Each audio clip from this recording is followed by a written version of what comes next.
The consensus is a lie.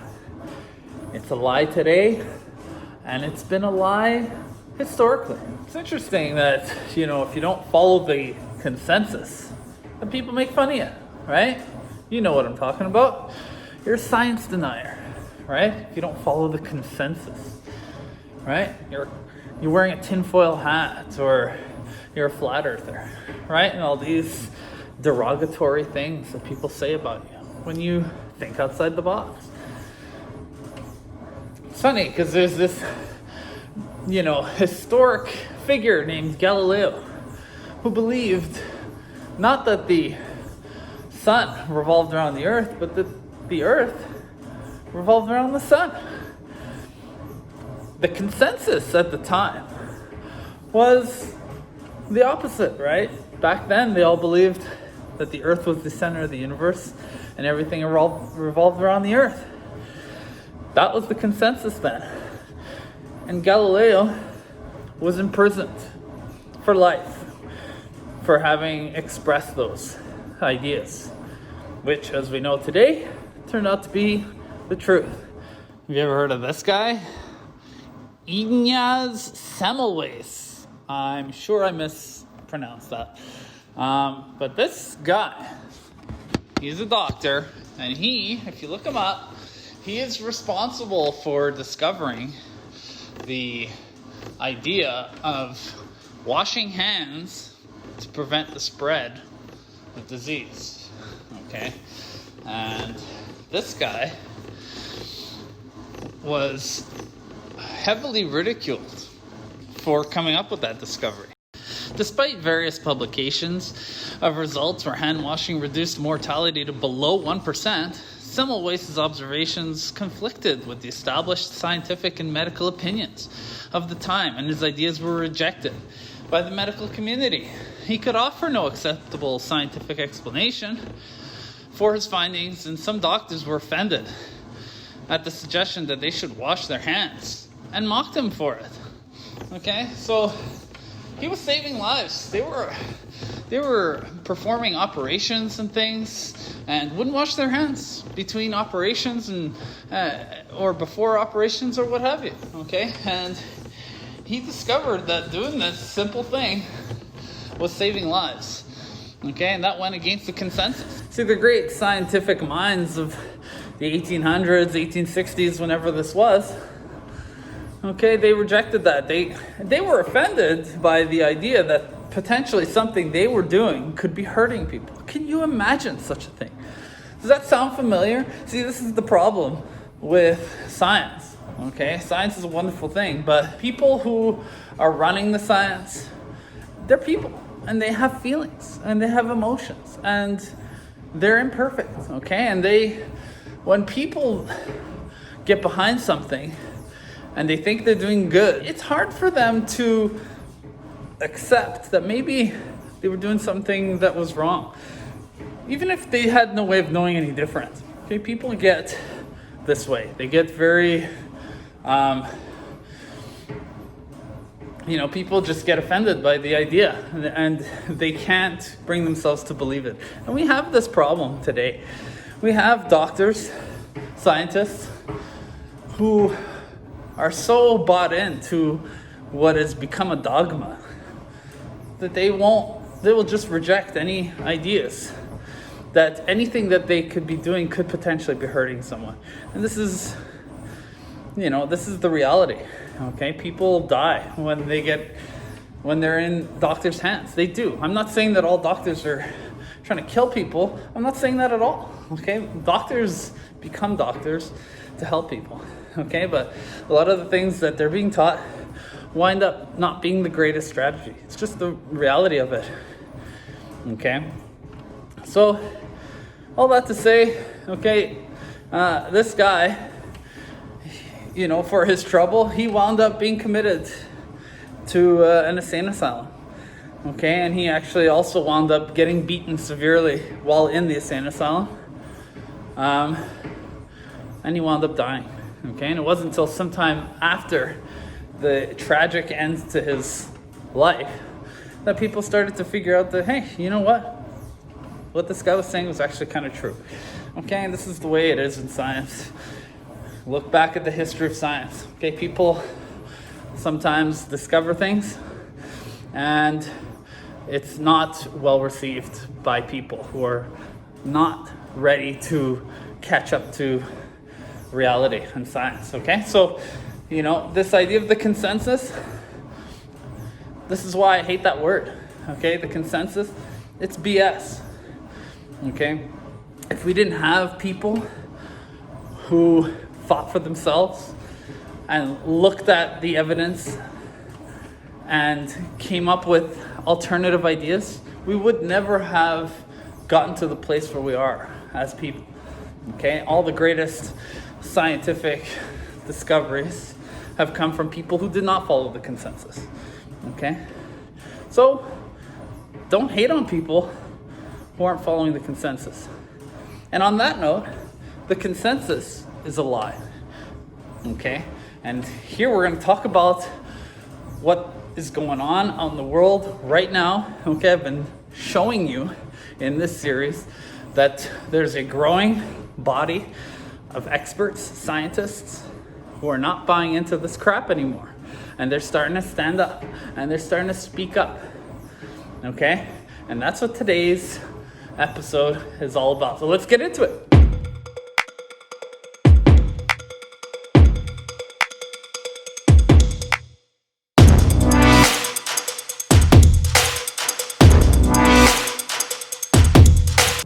The Great Barrington Declaration. Okay?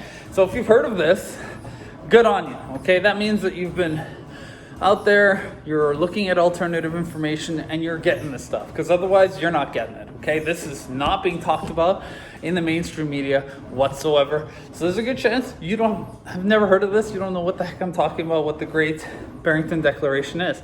But it's huge, and you need to know. Dr. Martin Kulldorff, professor of medicine at Harvard University, a biostatistician and epidemiologist. Dr. Sunetra Gupta, professor at Oxford University, epidemiologist, expertise in immunology and vaccine development. Dr. Jay Bhattacharya, professor at Stanford University, a physician, epidemiologist, and health economist. All right, so what do you think? You think those sound like some highly credentialed people? You think they maybe know what they're talking about? Tell me more about how I'm not listening to the science. Tell me more. Okay, so this is it right here, the Great Barrington Declaration. Okay, you can look this up online, and you can read the whole thing. Okay, but I'm gonna show you a few quotes from this thing so you get an idea of what's this all about. As infectious disease epidemiologists and public health scientists, we have grave concerns about the damaging physical and mental health impacts of the prevailing COVID-19 policies and recommend an approach we call focused protection. Focused protection, eh? Let's see what that's all about. The most compassionate approach that balances the risks and benefits of reaching herd immunity is to allow those who are at minimal risk of death to live their lives normally, to build up immunity to the virus through natural infection, while better protecting those who are at highest risk. We call this focused protection.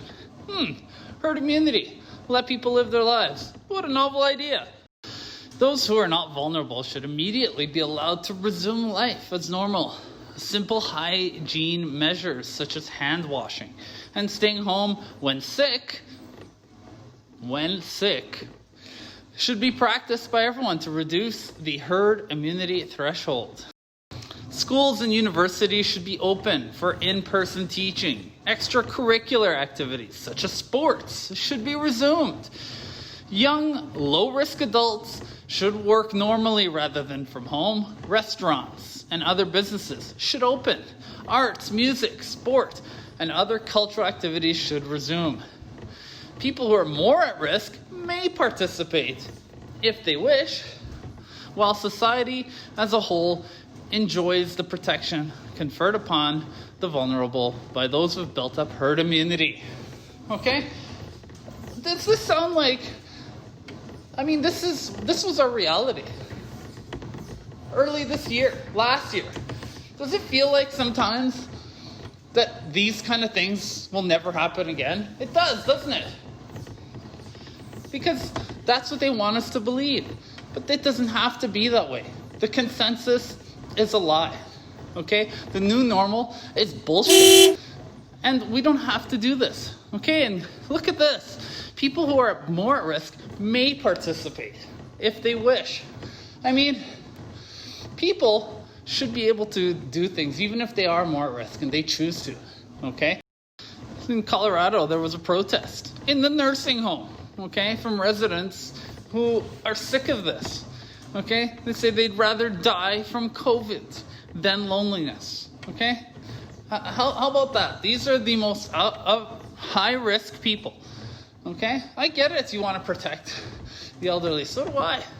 Okay? But even these people should have a choice. Okay? How do you feel about this prison of loneliness that you're facilitating for these people? I get it. You want to protect them, but look what they're going through. Okay? So we have to even consider them in terms of what it comes to their freedom and what they should be doing. An alternative strategy for dealing with the current crisis, and that strategy essentially consists of shielding the vulnerable, those in care homes, obviously, and stopping infections in hospitals, but also more generally in the community. We think we can do that while allowing those who are not vulnerable to this disease to go out there and get infected and build up what we call, and will continue to call, herd immunity, which is a level of immunity in the population that reduces the risk for everybody. Many of us, quite independently, have come up with or have been thinking in various different ways, but this has not been given a wide reception. In fact, we've met with resistance. Dr. Gupta just mentioned herd immunity. She came right out with it. That's the phrase that people are very anxious to avoid using. Even the Swedes say that that's not their strategy, that just is a possible byproduct. Are you advocating a herd immunity strategy? So herd immunity is not a strategy. Herd immunity is a fact about most infectious diseases, the course that they spread through the population. Even if we were to have an effective vaccine, we would be relying on herd immunity as the endpoint of this infectious disease epidemic. So it's less of a strategy than a recognition of a biological fact. If we do nothing, then we're going to have some old and some young people getting infected, and we'll have a lot of death. If we protect everybody equally, then we can have eventually it will take longer time, we're sort of stretching it out, but eventually we can have some old people and some young people getting infected, so we'll have many deaths. So the overall strategy is to protect the elderly while letting the young live their lives. Can I ask you, how does this interplay with politics? We are literally in the middle of a presidential election, and the president is in hospital with the disease. I think in the context of an epidemic that has touched every human on the face of the earth, it's inevitable that it'll be political. I don't actually know the politics of my colleagues. I'm pretty sure that if we did, we'd probably disagree. What's striking to me is that despite this diverse background, we've come to an agreement about what the science is telling us. This is a science-based approach, and it's aimed at minimizing the harm to the population at large. And I think that's the message we want to send. So you might be thinking, okay, so you got 3 other experts who don't follow the consensus. So what? Another 3, big deal. It's not just these 3 guys. These are the guys who started it. But it's not just them, okay? They've got an army of people behind them. So let me show you that. All right, so I'm going to click on gbdeclaration.org. Okay.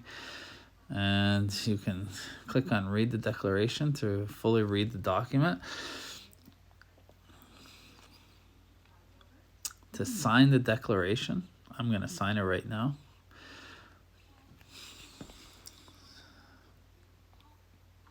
Okay, Mr. I'm not a doctor. Stephen. Marceliano.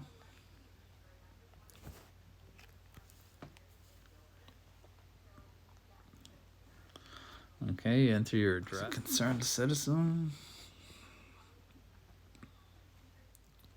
In the menu. Signatures.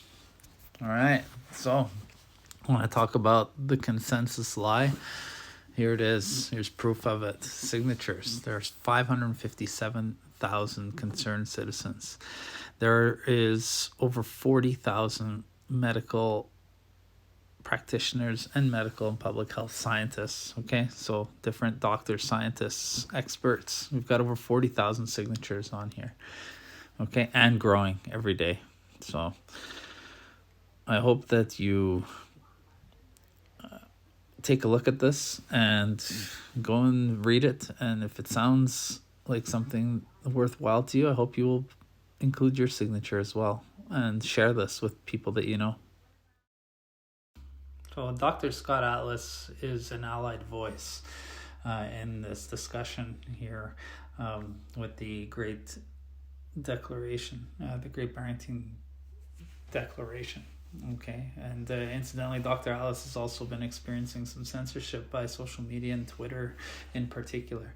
So anyways, I just want to end this off with some clips by Dr. Atlas, who had some very powerful things to say. This is one of the biggest failures of the voices of public health in the United States and in the world, is that they instilled fear. They specifically instilled fear with their proclamations, their statements that, oh, we don't know this, we don't know that, as if we knew nothing about immunology, as if we knew nothing about viral infections, as if we knew nothing about coronaviruses. And the models that were put forth that were worst case scenario models that were just hideously wrong. And the media that has hyped up these rare exceptions like multisystem inflammation in children's, even though we know the overwhelming evidence is that this disease is not high risk for children. It's absolutely not high risk for children. So all of the sort of hyperbole, the sensationalizing, and the failure of public health officials to articulate what we know instead of what we don't know has instilled fear. And I agree with you. It's the fear, but the fear is due to what was said by the so-called experts, by the media, and by the really a failure to understand that they were instilling fear, or failure to care they were instilling fear. And we see it today, every single day. Why don't we hear Dr. Fauci ever addressing the larger American patient? Do you ever ask him that? Do you ever talk to him and say, you never talk about these other circumstances that have been created by these lockdowns? And I'm telling you, this guy, Peter Hotez on CNN today, he said, he's a vaccine developer. He said, get ready. I'm telling my own family, get ready for lockdowns this winter. That's what they're saying. I can say this. History will record the faces of the public health expertise as some of the most sinful, egregious, epic failures in the history of public policy. They have killed people with their lack of understanding and their lack of caring about not just the impact of cases of COVID-19, a virus that the overwhelming majority of people do well in, notwithstanding, of course, we're not underestimating 200,000 Americans who died. That's tragic. But these people have been a gross failure because they never cared to consider the impact of the policy itself. And the policy itself has been a complete epic failure. And honestly, some people say a crime against humanity. These people should be held accountable to what they said. Thanks for watching. If you enjoyed that and want to see more, hit that like button and feel free to leave a comment and tell me what you think. This content can be found on Facebook, Instagram, and BitChute. So please follow, subscribe, and turn post notifications on so that you know when the next post drops. Thanks, and see you soon.